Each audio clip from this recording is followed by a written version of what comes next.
2-3 minutes for questions, and I would like to shoot that first. The first question, both questions to Tachikawa. The MFCA concept is quite simple and clear, but that has now become a standard. Does that mean prior to MFCA, Japanese companies were not focusing on material utilization and yield improvement? It's very difficult for me to accept my own statement. It's not possible. So where was the need for MFCA? This is question number one. Question number two is, many of the audience, some of them would agree with me on this. There are certain industries where, for example, 60% of the raw material enters a product, remaining 40% doesn't exit, but it becomes raw material once again. Like, for example, it can be paper industry, it can be foundry, it can be a plastic injection molding, it recirculates. So what is the MFCA documentation procedure? What recommendation it gives to document that moment recirculation of that 40%, and out of that 40%, exactly what is the wastage to be depicted in the table, what you had created for mercury? So these two questions I would elicit response from you. Okay, thank you very much for the great questions. And also, I think those 2 points can be shared with not only the specific industries, but probably the answer can be applied to probably your industries as well. Okay, so first, so why this MFCA can be some standard, and then the Japanese companies are not really aware of this input and output thinking. Okay, my answer would be yes or no. Okay, yes means okay, people are aware of the raw materials input. Yes. However, there are actually tons of other materials that has not been covered with their productivity management approaches. For example, such as, okay, how many people really consider about the productivity based on, for example, machine oil? Because the Mercury's case example actually shows only about the scraps and some raw materials handlings, but actually there much more information that has been actually the basis for their benefits, for the benefits.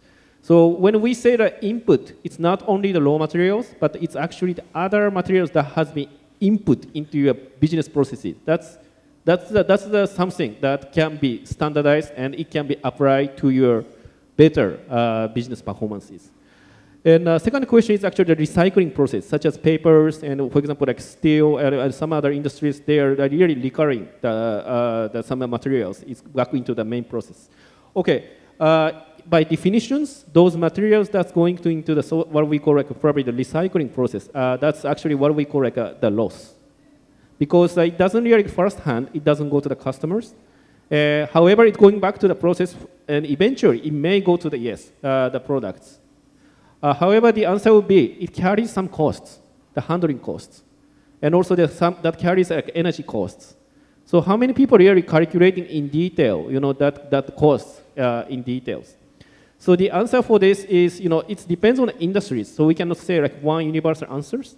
However, for example, in terms of the Mercury's, the very good finding was their replacement cost, which is what we call probably like the kind of like repeating cost. It takes much more cost than they expected.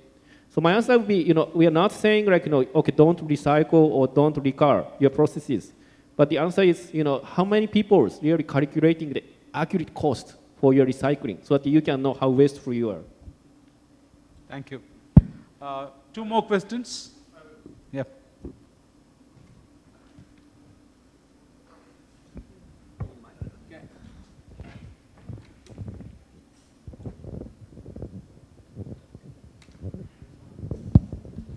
Mr. Tachikawa, I have the privilege of having listened to you a second time. Okay. I heard you on the one-day program of CAI.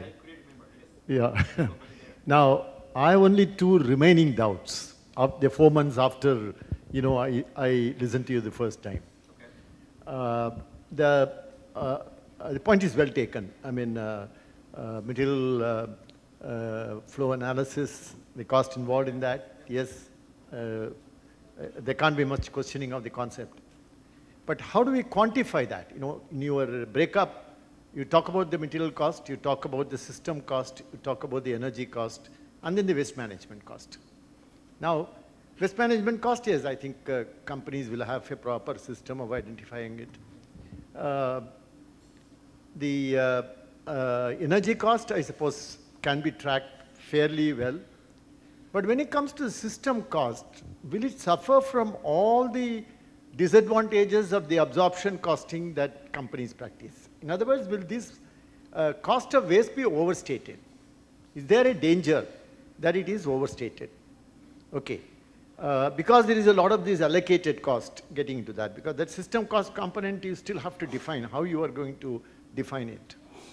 The second question I have, second remaining doubt I have, is that who bears this loss? Because the answer obviously is ultimately the environment bears it. Okay. But in the short run, who bears it? And somewhere, I only hope that in an administered price regime, the authorities don't listen to your lecture, because if they do, they will say that that's not part of the product cost. So keep it out of the product cost. I hope they don't listen to you. But I think more seriously, managements must ask that question, must drive home the lesson that you can't expect the customer to pay for that component. You can't expect the customer to pay for that component. That component cannot be paid by the customer. I think that concept has to come, and a lot of education is involved. Thank you.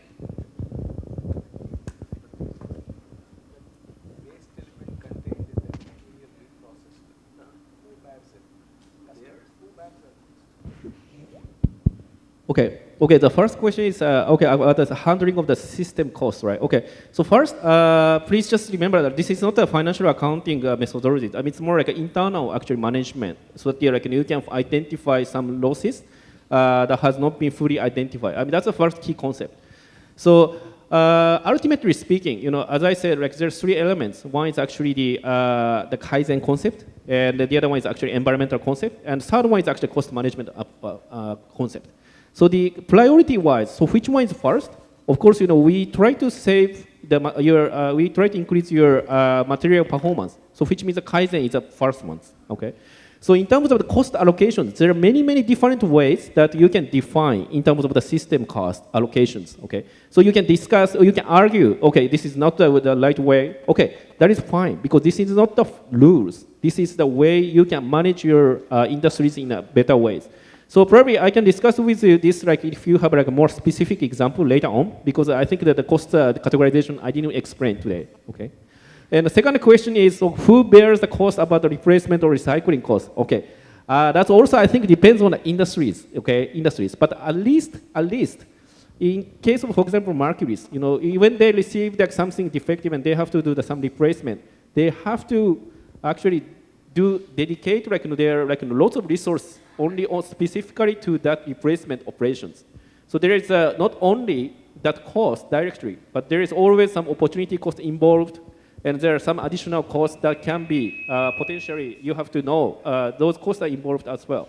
So I cannot really answer who bears the cost. However, always that replacement cost is much, much more than you saw. And one way you can identify that cost is probably this MFCA. That's all. Thank you. Thank you, Tachikawa. Let's close this session, but one opportunity for the right side of this hall. Anyone, please put up your hand, and one. Rajkumar, we'll give the benefit on the right side. I have one doubt. There is a common doubt I want to shoot to the panel. If I was to start a startup company, which is yet to make profits, I'm just laying down the foundation. When should I ideally worry about sustainability factors? Right away from the start, or I will be bothered about profits in the initial stage? I'm not worried about the nature. But then when should I start worrying? When should it bother me too much? I think you have an advantage, sir. You have an advantage that you are starting afresh. So the best thing is to take sustainability into your overall strategy right from the very beginning. Right from the very beginning. You have a very big advantage to start on a high note on the sustainability front. Rajkumar.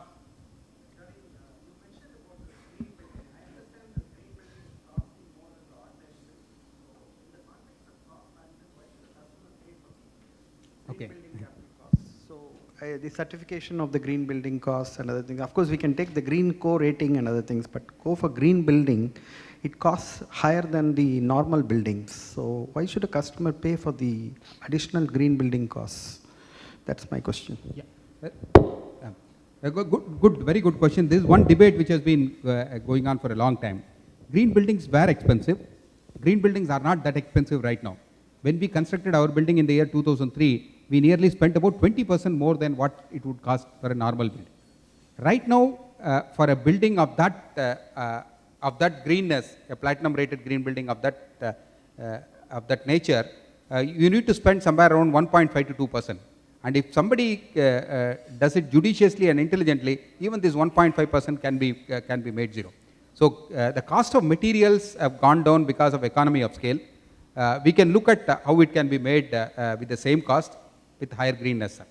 And second, substantially pays back in terms of reduction of operating costs.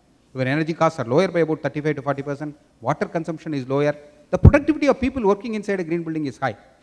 For example, the Olympia Tech Park, which is close by, when there was a recession in the IT sector, they were able to gain a premium in terms of rupees per square feet for leasing because it was a green building of the highest order.